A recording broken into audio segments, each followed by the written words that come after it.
سال کے آنے کا وقت ہو گیا ہے، کملی والا دنیا میں آ رہا ہے، جس کے لیے اللہ نے کائنات بنائی ہے وہ نبی دنیا میں آنے والا ہے۔ میرے دوستوں اور بزرگوں، جناب عیسیٰ علیہ السلام نے یہ اعلان کیا، میرے پاک نبی آخر میں تشریف لائے۔ میں جو بات بتانا چاہتا ہوں ذرا توجہ سے سننا، دھیان سے سننا۔ یا اللہ، تیرا نبی جس کے لیے تو نے کائنات بنائی، اس کو پہلے دنیا میں بھیج دیتا، آخر میں کیوں رکھا ہے؟ 1.25 لاکھ نبی انتظار کریں۔ فرمایا اس لیے بھیجا، نبی اس کے انتظار میں کھڑے رہیں، رسول اس کے انتظار میں کھڑے رہیں، زمانے اس کا انتظار کرتے رہیں، صدیاں اس کا انتظار کرتے رہیں، موسم اس کا انتظار کرتے رہیں۔ پتا چلے محبوب کو اللہ نے ایسے نہیں بھیجا بلکہ بڑی شان و شوکت کے ساتھ بھیجا ہے، اس کو ساری کائنات کا دولہا بنا کے بھیجا ہے۔ اور فرمایا دوسری بات یہ بھی تھی کہ اگر حضور پہلے آ جاتے تو حضور کی امت بھی پہلے ہی آتی، ہم بھی پہلے آ جاتے۔ جتنے ہم گناہ کرتے ہیں تو جو میری طرف جتنے ہم میں عیب پائے جاتے ہیں، کمزوریاں پائی جاتی ہیں، یہ سارے کے سارے گناہ جس طرح پہلے امتیں ہیں، آج ہمارے سامنے قرآن پاک ہے، حدیث ہے، تاریخ ہے، ہم پڑھتے ہیں فلاں امت میں یہ عیب پایا جاتا تھا، فلاں میں یہ، فلاں امت یہ گناہ کرتی تھی، فلاں اس گناہ کا مرتکب ہوئی تھی، اور فلاں امت کو تباہ کر دیا گیا تھا، برباد، ان کی شکلیں بندر بنا دی گئی، سور بنا دیے گئے تھے۔ یہ ہم قرآن کے حوالے سے واقعات کی صورت میں پڑھتے ہیں، تاریخ اور حدیث کی کتابوں میں پڑھتے ہیں، ان کے عیب سارے ہمارے سامنے ہیں۔ اللہ نے فرمایا اگر نبی کو بھیجتا نا پہلے تو امت آ جاتی پہلے، تو فرمایا بعد میں 1.25 لاکھ نبیوں کی امتیں آتی تو میرے محبوب کی امت کے عیب ان کے سامنے آ جاتے، میرے محبوب کی امت کی عیب ان کے سامنے آتے۔ اللہ فرماتا ہے میں اس بات کو گوارا ہی نہیں کرتا کہ میرے محبوب کے جو امتی ہیں نا ان کے عیب لوگوں کے سامنے کھل جائیں۔ آج جو عیب کسی پر نہیں کھلنے دیتے، ذرا پیار سے کہے سبحان اللہ۔ آنے والا نبی رحمت للعالمین ہے۔ آج جو عیب کسی پر نہیں کھلنے دیتے، کب وہ چاہیں گے حشر میں میری رسوائی ہو۔ میرے آقا رحمت للعالمین حضور معراج پر تشریف لے گئے، واپس آئے، مسجد کے اندر سرکار بیٹھے ہیں، بیان ہو رہا ہے۔ میرے آقا نے فرمایا میرے پیارے صحابہ، میں جب معراج کی رات اللہ کے پاس گیا نا، اللہ نے معراج کی رات مجھے جبہ عطا کیا، اپنی نیابت کا جبہ عطا کیا، اور رب نے فرمایا کہ محبوب یہ جبہ لے جا، یہ اس بندے کی امانت ہے۔ اللہ نے مجھے سوال بھی بتایا، اس کا جواب بھی بتایا، فرمایا اپنے غلاموں سے سوال بھی پوچھ لینا، جس کا یہ جواب ہونا اس کو یہ جبہ دے دینا۔ اب دلی نہیں زور سے کہ سبحان اللہ۔ حضور وہ خرقہ مبارک لے کر آ گئے، خرقہ معراجیہ کے نام سے یہ بات مشہور ہے، وہ لے کر آ گئے۔ فجر کا وقت ہے، جناب صدیق اکبر بیٹھے ہیں، فاروق اعظم بیٹھے ہیں، عثمان غنی بیٹھے ہیں، مولا علی بیٹھے ہیں، یوں کہہ لیں ستاروں کے جھرمٹ کے اندر آمینہ کا چاند بیٹھا ہے۔ حضور تشریف فرمائے، میرے آقا کے پاس صحابہ پروانوں کی طرح بیٹھے ہیں۔ میرے حضور نے فرمایا میں جب اللہ کے پاس گیا نا تو رب تعالیٰ نے معراج کی رات مجھے خرقہ عطا فرمایا، اور وہ خرقہ اللہ نے فرمایا اس بندے کو دینا ہے۔ مجھے سوال بھی بتایا گیا ہے، مجھے جواب بھی بتایا گیا ہے، جو اس سوال کا وہ جواب دے گا میں یہ خرقہ اس کو دے دوں گا۔ صحابہ کے اندر شوق۔ حضور نے ارشاد فرمایا ابو بکر مجھے بتا تجھے کس عبادت سے زیادہ پیار ہے؟ سبحان اللہ، ماشاءاللہ۔ عرض کی یا رسول اللہ مجھے صدق سے بڑا پیار، سچائی سے۔ سبحان اللہ، اور آپ کو پتہ ہے یہ سچائی جو ہے نا، سچ بولنا یہ بڑا مشکل ہے۔ بے شک۔ کبھی کبھی ایسا بھی ہوتا ہے، مشکل وقت آتا ہے کہ سچ بولنے سے گردن بھی کٹ جاتی ہے۔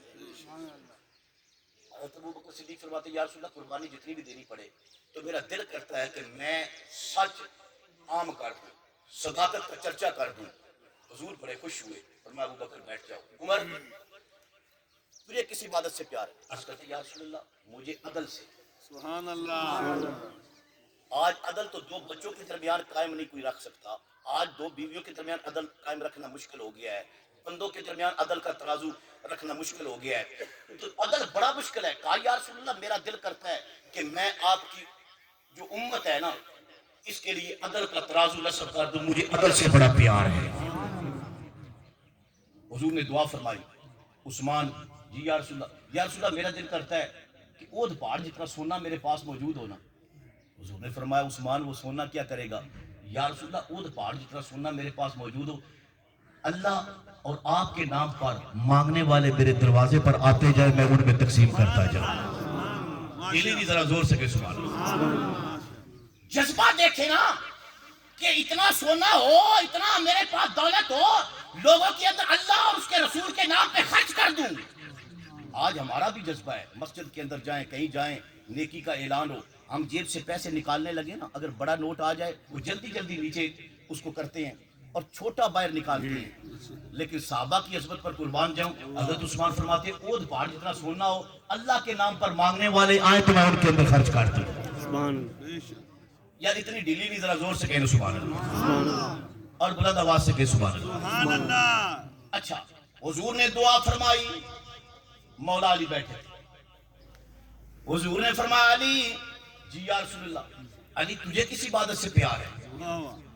اب مولا علی کا نام آیا ذرا پیار سے کہ سبحان اللہ. جس بندے کے چہرے پر خوشی کے آثار نظر آئے نا اللہ کی قسم مولا علی کا نام سن کر حضور فرماتے علی وہ ہے کہ جو اسلام اور منافقت کے درمیان علامت ہے. بے شک. صحابہ کہتے ہیں کننا نعرف المنافقین ببغض علی بن ابی طالب. ہم لوگوں کو جب پہچانتے تھے کہ منافق کون ہے تو فرمایا علی کا ذکر کرتے جو خوش ہو جاتا سمجھ لیتے یہ پکا مومن ہے. سبحان اللہ. ہاں مولا علی علی تیری عظمت پر قربان جاؤ. مولا علی حضور نے فرمایا علی بتانا تجھے کس عبادت سے پیار ہے؟ عرض کرنے لگے یا رسول اللہ صدیق اکبر نے بتایا انہیں صدق سے پیار ہے. صدق بڑی عبادت ہے. فاروق اعظم کو عدالت سے پیار ہے. عدل کرنا بڑی عبادت ہے. سخاوت جہاں کے اندر چرچا کرنا یہ بھی بڑی عبادت ہے. یا رسول اللہ ساری عبادتیں اپنی جگہ مجھے جس عبادت سے پیار ہے وہ یہ یا رسول اللہ میں چاہتا یہ ہوں میرے سامنے گناہگاروں کے عیب آتے جائیں میں ان پہ پردے ڈالتا جاؤں. میرے سامنے لوگوں کے عیب کھلتے جائیں میں لوگوں کے عیبوں پر پردے ڈالتا جاؤں. لوگوں آج ہم اس بندے کو بڑی شہرت دیتے ہیں اس بندے کو محفل کے اندر بڑی جگہ دیتے ہیں جو لوگوں کے عیب ہمیں سناتا ہو جو لوگوں کی گلہ گزاری ہمارے سامنے کرتا ہو جو لوگوں کی جو پوشیدہ باتیں ہمارے سامنے وہ کتابیں کھول کے رکھتا ہو. ہم کہتے ہیں یہ بڑا بندہ ہے یہ لا پا کر دیتا ہے یہ ایسے کر دیتا ہے. مولا علی فرماتی ہے یا رسول اللہ مجھے کائنات میں یہ عبادت بڑی پسند ہے. میرے سامنے گناہگاروں کے عیب ہیں ان پہ پردے ڈالتا جاؤں. جب مولا علی نے بات ختم کی میرے پاک رسول اپنی جگہ سے اٹھے جلدی جلدی مولا علی کو پکڑا سینے سے لگا لیا. فرمایا علی مجھے یہی بتایا گیا تھا اس کا جواب یہی ارشاد فرمایا گیا تھا یہ جبہ تیری امانت ہے اپنی امانت لے لے. سبحان اللہ. ماشاءاللہ. سبحان اللہ. سبحان اللہ. اب ذرا پیار سے کہنا سبحان اللہ. سبحان اللہ. سارے ذکر مولا علی کا ذکر بھی آ گیا تو مولا علی کے ذکر پہ ناراض نہیں ہونا چاہیے خوش ہونا چاہیے. بے شک. میں نے ذکر علی ہی تو بس ہے کیا اس میں ناراض ہونے کی کیا بات ہے. بے شک. میں نے ذکر علی ہی تو بس ہے کیا اس میں ناراض ہونے کی کیا بات ہے. ذرا پیار سے کہہ دے میں نے ذکر علی ہی تو بس ہے کیا اس میں ناراض ہونے کی کیا بات ہے.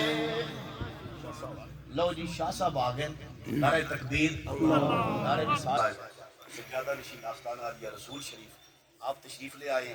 اب دیکھیں محفل کا انشاءاللہ اور محفل دوبالا ہو جائے گی. سید صاحب آ جائیں قبولیت کی علامت ہوتی ہے. میں نے مولا علی کی بات کر رہا ہوں. اب کوئی بندہ ناراض نہ ہو مولا علی کا ذکر سن کے. حضور فرماتے ہیں علی کا ذکر سن کے خوش ہو جایا. سبحان اللہ. میں نے ذکر علی ہی تو بس ہے کیا, کوئی اس میں ناراض ہونے کی کیا بات ہے. پیار سے پڑھ لو. میں نے ذکر علی ہی تو بس ہے کیا, کوئی اس میں ناراض ہونے کی کیا بات ہے.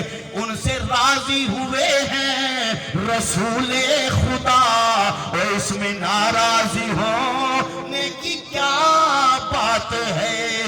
کون مولا علی؟ مولا علی وہ کائنات کا مولا ہے. میں نے آیت بھی جو پڑھی ہے نا, اللہ فرماتا ہے النبی اولا بالمومنین من انفسہم وازواجہ امہاتہم. فرمایا میرا نبی مومنوں کے بہت زیادہ قریب ہے, اتنا قریب ہے من انفسہم, ان کی جانوں سے زیادہ قریب ہے.